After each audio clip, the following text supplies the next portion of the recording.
सभी को नमस्कार। मैं चंद्रकला शर्मा, सहायक आचार्य राजनीति विज्ञान। आज हम सार्क अर्थात दक्षिण एशियाई क्षेत्रीय सहयोग संगठन पर बात करेंगे। अंतर्राष्ट्रीय राजनीति के पटल पर आज हम देखें तो द्वितीय विश्व युद्ध के बाद में विभिन्न समसामयिक प्रवृत्तियों का उदय हुआ। हमने शीत युद्ध देखा, द्वितांत देखा, शीत युद्ध का अंत भी देखा। एक ध्रुवीय बहुध्रुवीय व्यवस्था से हम एक ध्रुवीय व्यवस्था की ओर भी अग्रसर हुए। उन्हीं के समान अंतर्राष्ट्रीय राजनीति में विभिन्न क्षेत्रीय राष्ट्रों ने अपने अनेक क्षेत्रीय संगठनों की स्थापना की। जैसा हम जानते हैं कि द्वितीय विश्व युद्ध के पश्चात में विभिन्न राष्ट्रों ने आपस में एक संधि और समझौते के द्वारा संयुक्त राष्ट्र संघ का निर्माण किया और उसके सदस्य राष्ट्र बने। यद्यपि संयुक्त राष्ट्र संघ अंतर्राष्ट्रीय स्तर पर सभी राष्ट्रों की एक बड़ी संस्था है, लेकिन हर राष्ट्र ने अपने अपने जिन क्षेत्रों में वो है स्थित है वहाँ कुछ अपने अपने क्षेत्रीय संगठनों का भी निर्माण किया, ताकि वैश्वीकरण के इस दौर में वह अन्य राष्ट्रों के साथ संपर्क रखते हुए अपना उत्थान कर सके।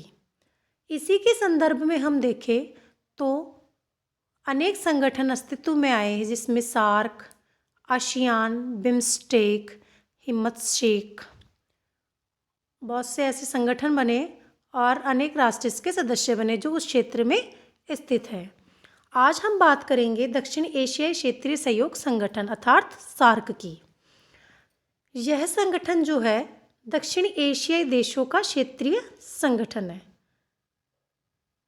सार्क का पूरा नाम जो है वो south Asian association for regional corporation अर्थात दक्षिण एशियाई राष्ट्रों के बीच सहयोग व संबंध को स्थापित करने के लिए 8 दिसंबर 1985 को दक्षिण एशिया के 7 देशों ने इसका गठन किया था और तभी से यह संगठन सार्क के नाम से जाना जाता है। ये 7 सदस्य इसमें जो थे, ये संगठन जब बना था तो इसके सदस्य राष्ट्र जो थे वो हैं भारत, पाकिस्तान, बांग्लादेश, नेपाल, भूटान, श्रीलंका और मालदीव। 2007 में 8वें सदस्य के रूप में जब सार्क का 14वां शिखर सम्मेलन किया गया, उस वक्त अफगानिस्तान को भी इसमें एक नया सदस्य बनाया गया, अर्थात नया सदस्य जो बना वो अफगानिस्तान था। इन 7 देशों ने क्या किया, विश्व राजनीति में एक क्षेत्रीय सहयोग की शुरुआत की और सार्क की स्थापना इसलिए की ताकि इन सदस्य देशों के बीच में आपसी सहयोग और संपर्क को बढ़ाया जा सके, आपस के तनाव को समाप्त किया जा सके और दक्षिण एशियाई राजनीति में सद्भावना, भाईचारे और सहयोग का एक नया अध्याय शुरू किया जा सके।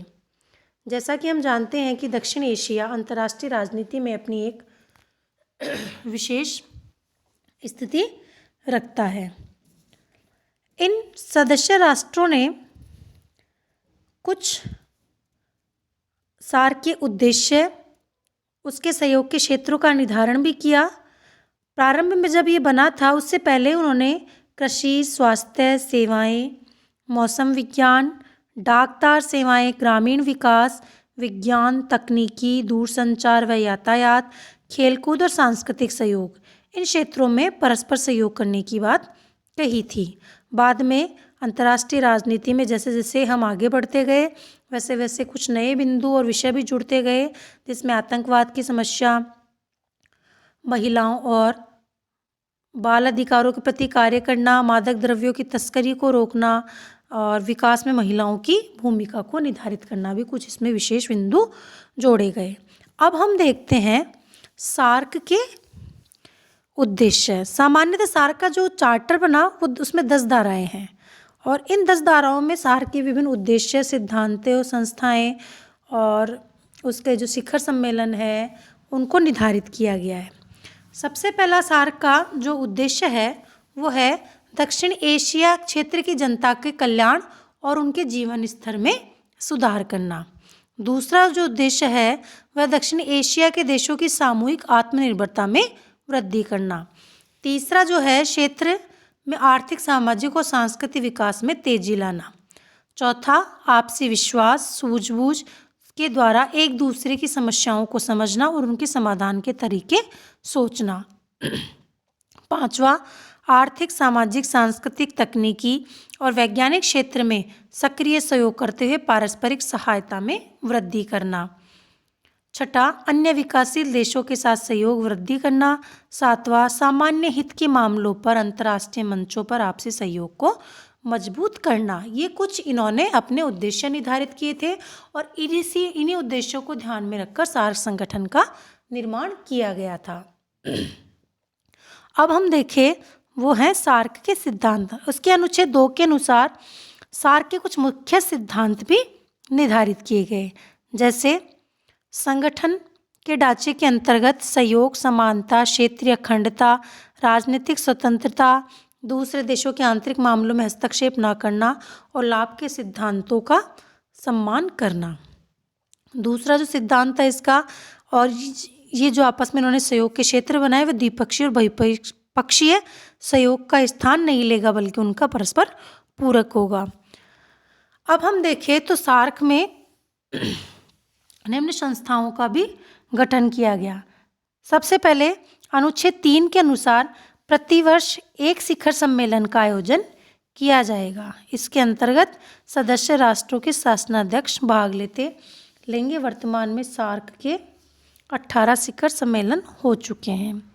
अनुच्छेद 4 के अनुसार यह सदस्य देशों के विदेश मंत्रियों की एक परिषद होगी जिसे हम मंत्री परिषद कहेंगे, और इसकी विशेष बैठक आवश्यकता अनुसार कभी भी हो सकती है, लेकिन 6 महीने में एक बैठक होना अनिवार्य है। इस मंत्रिपरिषद का कार्य क्या होगा? संघ की नीति को निर्धारित करना, सामान्य हित के मुद्दों के बारे में निर्णय करना और सहयोग के नए क्षेत्रों को खोजना। फिर एक स्थायी समिति का गठन भी अनुच्छेद 5 के अनुसार किया गया, जो सदस्य देशों के सचिवों की समिति होगी। इसकी बैठक भी आवश्यकता अनुसार कभी भी बुलाई जा सकती है, परंतु वर्ष में एक बैठक का होना अनिवार्य है। इसके भी कुछ कार्य बताए गए, जिसमें सहयोग के कार्यक्रम जितने भी हैं उनको मॉनिटरिंग करना, अंतर क्षेत्रीय प्राथमिकता निर्धारित करना, अध्ययन के आधार पर सहयोग के नए क्षेत्रों की पहचान करना। फिर तकनीकी समितियां इसमें कुछ बनाई गई। इनकी व्यवस्था भी जो है अनुच्छेद 6 में की गई, जिसमें सभी देशों के प्रतिनिधि शामिल होते हैं जो अपने अपने क्षेत्र में इसके कार्यक्रम को लागू करते हैं, उनमें समन्वय पैदा करते हैं, मॉनिटरिंग करते हैं और सहयोग की भावनाओं का पता लगाते हैं। सार्क के गठन में एक कार्यकारी समिति अनुच्छेद 7 के अंतर्गत बनाई गई, जिसकी स्थापना स्थायी समिति के सदस्यों के द्वारा की जाती है। एक सचिवालय का गठन भी किया गया। अनुच्छेद 8 में सचिवालय का प्रावधान किया गया और महासचिव का जो कार्यकाल है वो 2 वर्ष रखा गया। महासचिव का जो पद है वो सदस्यों में बारी बारी से घूमता रहता है और प्रत्येक सदस्य अपनी बारी आने पर किसी भी व्यक्ति को नामजद कर सकता है जो सार्क की मंत्रिपरिषद का निर्माण करता है। सार्क के सचिवालय को 7 भागों में भी विभक्त किया गया था और प्रत्येक भाग के अध्यक्ष को एक निर्देशक भी कहा जाता है। वित्तीय प्रावधान के अंतर्गत क्या किया गया? प्रत्येक सदस्य के द्वारा दिए जाने वाले अंशदान को ऐच्छिक रखा गया और अगर कार्यक्रम में होने वाले व्यय को भी तकनीकी समिति की सिफारिश के आधार पर आपस में बांट लिया जाता है। जैसे वित्तीय प्रावधानों के अनुसार भारत यहाँ 32% योगदान देता है, पाकिस्तान 25%, नेपाल, बांग्लादेश और श्रीलंका 11% और भूटान और मालदीव 5%। अब सार्क के शिखर सम्मेलन। सार्क का शिखर सम्मेलन पहला जो है 1985 में बांग्लादेश की राजधानी ढाका में किया गया। उसके बाद से लेकर आज तक सार्क के 18 शिखर सम्मेलन अब तक हो चुके हैं और इन शिखर सम्मेलनों के द्वारा अनेक प्रकार के सहयोग के क्षेत्र निर्धारित किए गए। जैसे नई दिल्ली में दक्षेश विश्वविद्यालय या दक्षिण सार्क नया विश्वविद्यालय खोला गया और विभिन्न क्षेत्रों में, व्यापारिक क्षेत्रों में, विभिन्न क्षेत्रों में अर्थात व्यापार वाणिज्य के क्षेत्र में सहयोग स्थापित करने के लिए 2005 में साफ्टा दक्षिण एशियाई मुक्त व्यापार संधि समझौता संपन्न किया गया, ताकि सदस्य राष्ट्रों के बीच में आर्थिक आत्मनिर्भरता भी प्राप्त की जा सके। सार्क के द्वारा समय समय पर जो हमारे तात्कालिक मुख्य बिंदु होते हैं या तात्कालीन जो मुख्य मुद्दे होते हैं, उनके आधार पर भी अनेक प्रकार के वर्षों का निर्धारण किया गया। जैसे सार्क ने जलवायु परिवर्तन की समस्या को लेकर एक बार एक सम्मेलन किया था, जिसे हरित और खुशहाल दक्षिण एशिया की ओर उस सम्मेलन का स्लोगन दिया गया। उसको इस तरीके से उसको सम्मेलन को नाम दिया गया था। आज जो सार्क है उसमें सदस्य राष्ट्रों के बीच में अनेक संधि और समझौते किए जा रहे हैं, ताकि राष्ट्र परस्पर सहयोग के आधार पर कार्य कर सके। कुछ ऐसे भी सुझाव, यद्यपि हम देखें तो सार्क कुछ कमियों से भी जूझ रहा है। सबसे महत्वपूर्ण कारण तो ये है कि इसमें भारत को जो है एक बिग ब्रदर की स्थिति से देखा जाता है, और राष्ट्रों के बीच में कुछ राष्ट्र जहाँ हिंदू हैं, कुछ जहाँ हिंदू समुदाय ज़्यादा हैं जैसे, और कुछ राष्ट्र ऐसे हैं जहाँ मुस्लिम समुदाय ज़्यादा है। तो उस दृष्टि से भी विभिन्न आलोचनाकर्ताओं के द्वारा इसकी आलोचना की जाती है। और सबसे बड़ी जो समस्या है हम देखें तो अंतर्राष्ट्रीय राजनीति के पटल पर एक मुख्य बिंदु जो है विवाद का, दक्षिण एशिया में भारत और पाकिस्तान के बीच में जो स्थिति रहती है, जो तनाव की स्थिति रहती है, वो चूँकि दोनों राष्ट्रीय संगठन से जुड़े हुए हैं, इसलिए भी इसमें कुछ कमियां हैं। इन कमियों की वजह से ये संगठन अपने वास्तविक रूप को या वास्तविक स्वरूप में कार्य नहीं कर पा रहा है।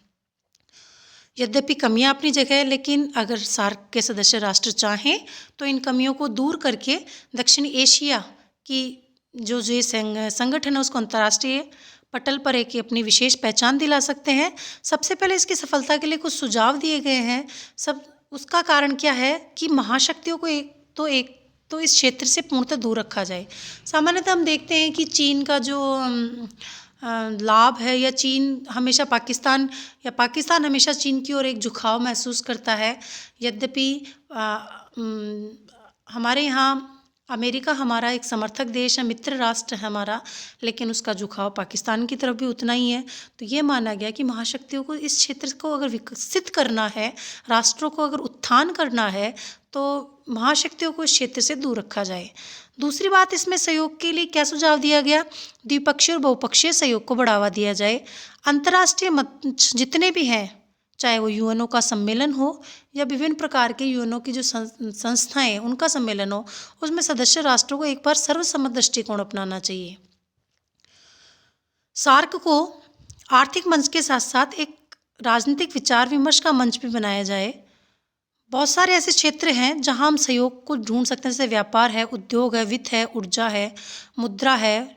उन क्षेत्रों में हमें राष्ट्रों को आपस में सहयोग करना चाहिए। यहाँ तक कि सांस्कृतिक संपर्क, एक दूसरे के देशों के लोगों को आवाजाही को भी प्रोत्साहन करना चाहिए, ताकि हम एक दूसरे की संस्कृति का आदान प्रदान किया जा सके और हमेशा एक सहयोग बना रहे। सार्क के देशों को सबसे महत्वपूर्ण बात यह है कि अपने जो जितने भी विवाद हैं उनको अंतर्राष्ट्रीय मंचों पर नहीं उठाना चाहिए, बल्कि एक साझा मंच बनाकर विभिन्न सदस्यों के बीच में उनको रखे, उस पर परस्पर विचार करें, उस समस्या का समाधान करें। और टकराव पैदा करने वाले जो मुद्दे हैं उनको टालें नहीं, बल्कि बातचीत के द्वारा जो है उनका समाधान या सॉल्यूशन करने की नीति अपनाए। अगर ये सब सिद्धांतों को और इन विचारों को अगर सार्क संगठन अपना लेता है, तो न केवल दक्षिण एशियाई राजनीति में बल्कि संपूर्ण अंतर्राष्ट्रीय राजनीति में भी यह संगठन एक अपनी विशेष पहचान बना सकता है।